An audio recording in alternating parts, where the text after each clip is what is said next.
and dad split, and my mom started dating this guy that I called my stepdad, and I don't like to say his name, and it's not for reasons you might think. Okay, his name is Chal, C-H-A-L, and it's just Chal.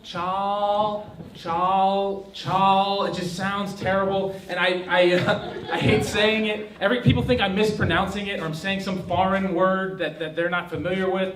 And his name was Charles, if you're not familiar with Chal. And he went by nothing other than Chal. He had Charlie and Chuck, Charles. He always went by Chal. So that's just Chal, just in my brain all the time. So there's Chal. That's my stepdad, and it sounds sort of like an alien mating call, just like Chal. Anyway, so Chal, and he had 2 kids from this previous alien mating situation, and so Maria was my new sister, I guess, stepsister, and she was 3 years older, and then I had a brother who was a year younger, and that was this new family that I had. But right out of the gates, I was a little bit resistant. So when people would ask, like, how many siblings do you have? I would say that I had, I'm an only child. I don't have any siblings. And I didn't say around them, but to everybody else. And so I would say that. And then they'd find out about Brandon and Maria, and they'd be like, well, screw you. No, you have siblings. And like all the only child clubs revoked my membership. And so I just wasn't a part of that. But then the opposite would happen later. I was like, oh, okay, I'll be on board. I'll say it's my brother and sister. And then like, are they related? I was like, not by blood or marriage. Because my mom and my stepdad never got married, even though I called him my stepdad for 10 years. Common law marriage, right? And so it was this awkward relationship. So this is sort of the family that I'm starting out with. So there's a little bit of tension, and it's a little awkward. And so my step-siblings would come over on weekends, during the school year, because I didn't live in this area, and they would come visit. And my stepsister, Maria, came over, and she had this amazing box. It's not what you think.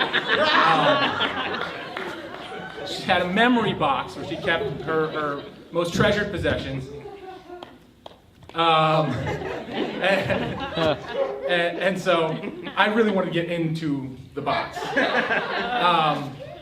And so I tried to pry it open and tried to get inside and find out what was in there. I'm actually speaking about a literal box.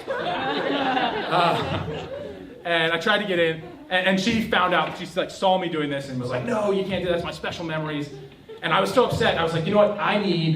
Screw her. I need my own place for my memories. I'm just going to do my own thing because I can't get into this place. And so I was like, I'm just going to make my own thing. So I went into my room, and I went to the first thing I could get. I didn't have a memory box. So I pull out my drawer under my captain's bed. So it's a huge dresser drawer, basically, under the captain's bed. Pull the whole thing out, dump out my clothes, and then I'm like, it's obviously bigger than hers, which it's better by default, but I had no memories in it. And so I had to fill it with something. So I went to look for some extra memories, and that week, I was about 8 years old at the time. I tried to find as many memories as I could, and it was basically just a bunch of random shit that I was throwing in the box. And I was attaching memories to it and like making it really important, making it really significant. And it was carefully curated from like an 8-year-old perspective. And so I spent all this time.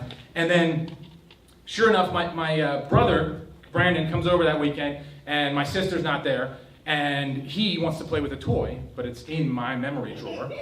So I was like, it's my memory, you can't have it. And of course he goes and runs to Chal. And Chal comes in, and he's like, what's this little gem? And Charles, not the most, sensitive, understanding person, let's say.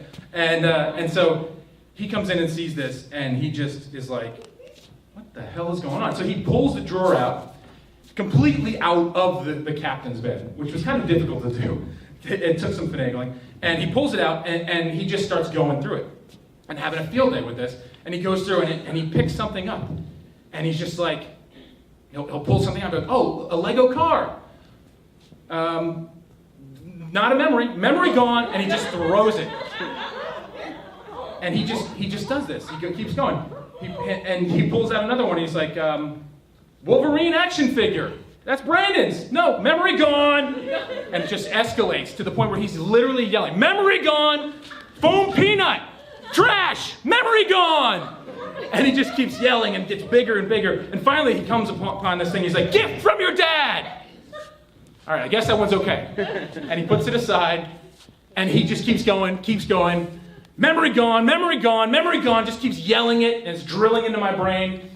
Until eventually I'm left with 3 things out of this giant dresser drawer, and I'm crying, and he just walks away like it was no big deal, and I'm just destroyed by this. And I in that moment, even like thinking about it later, I was like, maybe I was the asshole. I gathered all this crap that wasn't mine. I like claimed it. I was overdoing it. I'm like being ridiculous here. But in retrospect, I realized that I was not the one overdoing it in that situation, and I would never do that to my kids. So.